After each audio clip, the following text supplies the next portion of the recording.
हम अपनी इस वीडियो में पिछली वाली वीडियो को जो हमने 7.5 के ऊपर बनाई थी उसको कंटिन्यू करेंगे। उस वीडियो में हमने ये समझा था कि हम कुंडली में 7.5 कैसे देखते हैं कि किस जातक की कुंडली में 7.5 चल रही है और किसकी में नहीं। उसके लिए हमने ये देखा था कि कुंडली में चंद्रमा जिस राशि में होता है, लगन कोई भी हो सकता है। हम जानते हैं जब हमारी कुंडली बनी होती है जिसे हम लगन कुंडली कहते हैं, D1 कहते हैं, तो उसमें जो सेंटर में हमारी राशि आती है ये हमारा लगन होता है और जिस राशि में हमारा चंद्रमा होता है वो हमारी राशि होती है। तो जब हम चंद्रमा को केंद्र में रख के सेम वैसी ही कुंडली बनाते हैं, मतलब प्लैनेट्स को उन्हीं राशियों में बिठाते हैं जिन राशियों में वो हैं और चंद्रमा को लगन में कर देते हैं, उस राशि को चंद्र लगन में कर देते हैं जिस राशि में चंद्रमा होता है, तो उसे हम चंद्र कुंडली या राशि कुंडली कहते हैं। और इस तरीके से ये लगन कुंडली और राशि कुंडली में हमारा फर्क होता है। जब हम 7.5 देखते हैं तो हमें वो चंद्र कुंडली से देखना होता है या राशि कुंडली से। हम कह सकते हैं कि हमारा चंद्रमा जिस राशि में है उस राशि से अगर पहले वाले राशि में गोचर में शनि आएंगे तो 7.5 शुरू होगी और उस राशि में भ्रमण, उससे अगली मतलब जिस राशि में चंद्रमा है उस राशि में भ्रमण और उससे अगली राशि में भ्रमण तक 7.5 रहती है और जब उससे बाहर निकलते हैं तो 7.5 खत्म होती है। ये हमने अपनी पिछली वीडियो में समझा था। अब इस वीडियो में हमें ये समझना है कि अगर किसी जातक की 7.5 चल रही है तो क्या वो 7.5 का समय उसके लिए परेशानियों भरा होगा? क्या जिस तरह की समस्याएं बताई जाती हैं कि 7.5 के दौरान इस तरह की समस्याएं आती हैं, काम बिगड़ने लग जाते हैं, सेहत खराब होने लगती है, परिवारजनों से झगड़े होने लगते हैं, तो क्या ये सारी समस्याएं देखने को मिलती हैं, हर जातक को मिलती हैं? तो ऐसा नहीं होता। उसके लिए हमें ये देखना होता है कि हमारी कुंडली में जो शनि है, अभी हम जो बात कर रहे थे जिन शनि की, वो हम गोचर के शनि की बात कर रहे थे कि गोचर में शनि किस राशि में है। अभी हमें बात करनी है कि हमारी कुंडली में जो शनि है वो किस राशि में है और किस राशि के वो स्वामी हैं। क्योंकि हम ये जानते हैं कि हमारी कुंडली के लग्नेश अर्थात लगन के स्वामी, पंचमेश अर्थात पंचम भाव के स्वामी और नवमेश अर्थात नवम भाव के स्वामी, ये हमारा लगन भाव है, ये हमारा पंचम भाव है और ये हमारा नवम भाव है। इसमें हमारी राशियां कोई भी आ सकती हैं। हमने ये अगली पिछली वीडियो में देखा था कि लगन चेंज होने से हमारे इन भावों में आने वाली राशियां चेंज हो जाती हैं। तो हमने देखा कुंडली में जो भी हमारी राशियां आएंगी उन राशियों के स्वामियों को हम उन भाव के स्वामी मानते हैं। तो इस तरीके से हमने माना, अगर हम इस कुंडली को देखें, कन्या लगन की कुंडली को देखें, तो इसमें हम कहेंगे कि लग्नेश बुध है, पंचमेश शनि है और नवमेश शुक्र हैं। तो इसी तरीके से अलग अलग लगन होने पर हमारे ये पंचमेश, नवमेश और लग्नेश चेंज हो जाते हैं। तो हमें ये देखना है कि चंद्रमा और शनि अगर किसी कुंडली में, लगन कुंडली में लग्नेश बनते हैं, पंचमेश बनते हैं या नवमेश बनते हैं, तो उन जातकों को इस तरह की समस्याएं कम देखने को मिलती हैं या हम कह सकते हैं कि ना के बराबर देखने को मिलती हैं। तो हम किन कुंडलियों में देखेंगे कि बहुत ना के बराबर, बल्कि बहुत सी कुंडलियों में तो शनि योग कारक हो जाते हैं और बहुत अच्छे रिजल्ट देते हैं, बल्कि शनि के 7.5 में समस्याओं की बजाय उनकी लाइफ में बहुत ज़्यादा ग्रोथ होती है, वो ज़मीन से उठकर एकदम बहुत ऊंचे पदों को प्राप्त करते हैं। तो हम वो देखेंगे कि ऐसा किन किन लग्नों में होता है। सबसे पहले हम शनि के लगन को लेते हैं। शनि के लगन होंगे मकर राशि और कुंभ राशि, क्योंकि हम ये जानते हैं इन दोनों राशियों के स्वामी शनि हैं। अगर मकर लगन है या कुंभ लगन है तो हम कहेंगे शनि लग्नेश हैं, और क्योंकि शनि लग्नेश हैं तो उनको वो चंद्रमा पे जब गोचर करेंगे तो वो चंद्रमा को इतना पीड़ित नहीं करेंगे, क्योंकि लग्नेश कुंडली के लिए हमेशा शुभ होते हैं। दूसरा, हम बुध की, ये इनके स्वामी शनि हैं। दूसरा हम देखेंगे मिथुन राशि और कन्या राशि जिनके स्वामी बुध होते हैं। बुध क्योंकि शनि के मित्र हैं और अपने मित्रों की राशियों में, मतलब अगर मित्रों की राशियों का लगन होता है तो शनि शुभ माने जाते हैं। क्योंकि अगर हम मिथुन लगन की कुंडली बनाएंगे तो हम ये देखेंगे कि शनि हमारे नवमेश बनते हैं, और अगर हम कन्या लगन की कुंडली बनाते हैं तो हम देखते हैं कि शनि हमारे पंचमेश बनते हैं। जैसे कि इस कुंडली में कन्या लगन की कुंडली है, इसमें शनि यहाँ पे 10 नंबर की राशि आ रही है, तो इस कुंडली के लिए शनि पंचमेश है। लेकिन बुध की राशियों में हम ये देखते हैं कि शनि यहाँ पे अगर पंचमेश होते हैं तो षष्ठेश होते हैं, मतलब एक भाव शुभ मिला है उनको और एक अशुभ भी मिला है।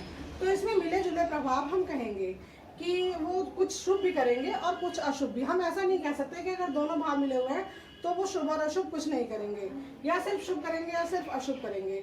ऐसे में वो दोनों भावों के फल देंगे। और इसी तरीके से अगर हम मिथुन लगन की कुंडली बनाते हैं तो मिथुन लगन की कुंडली में शनि नवमेश और अष्टमेश होते हैं, तो यहाँ पर भी उनको एक शुभ भाव और एक अशुभ भाव उनको मिलता है। तीसरे उनके मित्र हैं शुक्र, जिनकी राशियां हैं वृषभ और तुला। वृषभ और तुला राशि में शनि योग कारक हो जाते हैं, क्योंकि शनि उनके शुक्र उनके अच्छे मित्र हैं, जो कि बुध जो है उनके भी मित्र हैं और सूर्य चंद्रमा गुरु के भी मित्र हैं।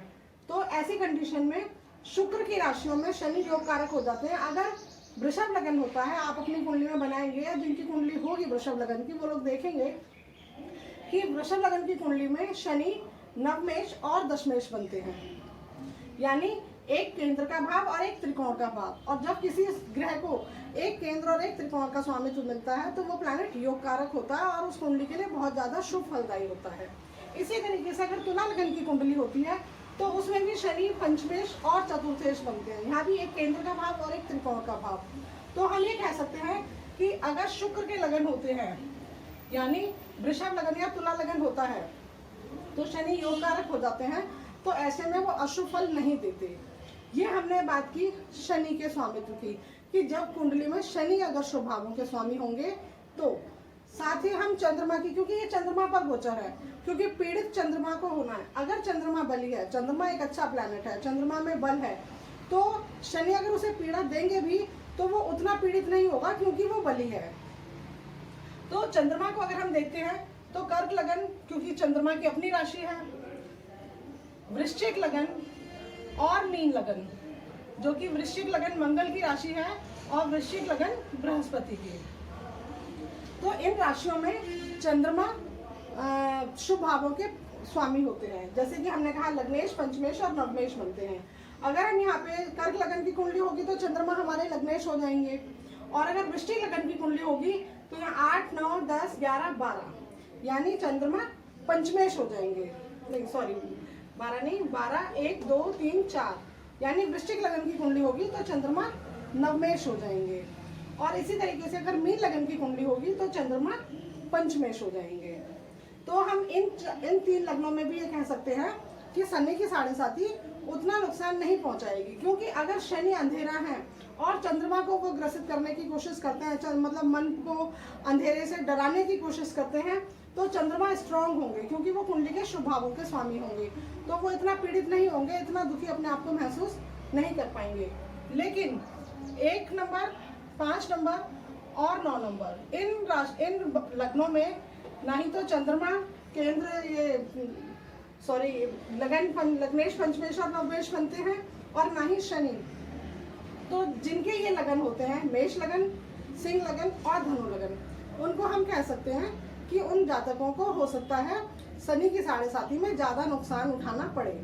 लेकिन ऐसे में हम शनि या चंद्रमा की कुंडली में स्थिति को भी देखेंगे, क्योंकि अगर ये लगन है तो शनि पीड़ित करेंगे और चंद्रमा के भी पीड़ित होने की संभावनाएं रहेंगी। लेकिन अगर कुंडली में चंद्रमा इन भावों के स्वामी नहीं है या शनि इन भावों के स्वामी नहीं है, लेकिन कुंडली में उनकी स्थिति अच्छी है, वो शुभ भावों में बैठे हैं, वो शुभ ग्रहों से दृष्ट हैं, तो हम ये कहेंगे कि वो शुभ कर्तरी में है, तो वो शुभ फल देंगे। लेकिन अगर शुक्र का लगन है या बुध का लगन है या शनि का अपना लगन है, इन कंडीशन में शनि ये होकर लग्नेश, पंचमेश और नवमेश होकर साथ ही शुभ भावों में भी बैठे हैं, धन देने वाले भावों में बैठे हैं, केंद्र में बैठे हैं, और वो शुभ ग्रहों से दृष्ट भी हैं, तो वो फल उतने ही ज़्यादा और अच्छे होते चले जाएंगे। और अगर वो इन भावों के स्वामी होकर कहीं खराब भावों में बैठे हैं और पाप ग्रहों से पीड़ित हैं, मतलब दृष्ट हैं, तो उनके अंदर थोड़ी सी नेगेटिविटी आ सकती है। तो इस तरीके से हमने ये देखा कि शनि किन लग्नों में आपके लिए, साथ ही हमें अष्टक वर्ग में भी देखना होगा कि अष्टक वर्ग में अगर हम शनि के लिए बात कर रहे हैं तो हम शनि के अष्टक वर्ग में देखेंगे कि शनि जिस राशि में है उस राशि में, कुंडली में देखना है ये हमें कि शनि जिस राशि में है हमारी कुंडली में, उस राशि में शनि के भिन्न अष्टक वर्ग में शनि को कितने नंबर मिले हुए हैं। अगर शनि ज्यादा बिंदुओं के साथ हैं तो भी हम कहेंगे कि शनि शुभ प्लैनेट है और वो ज्यादा अशुभ फल नहीं देंगे। इसी प्रकार हम चंद्रमा के लिए भी देखेंगे, चंद्रमा के भिन्नाष्टक वर्ग में चंद्रमा जिस राशि में है उस राशि में अगर उनको 4 से ज़्यादा पॉइंट मिले हुए हैं तो चंद्रमा स्ट्रांग है, वो इतनी जल्दी पीड़ित नहीं होंगे। यानी कि हम कह सकते हैं 7.5 के दौरान मन बहुत ज़्यादा परेशान नहीं रहेगा। तो ये हमने समझा कि 7.5 किन लोगों को परेशान करेगी और किन लोगों को नहीं।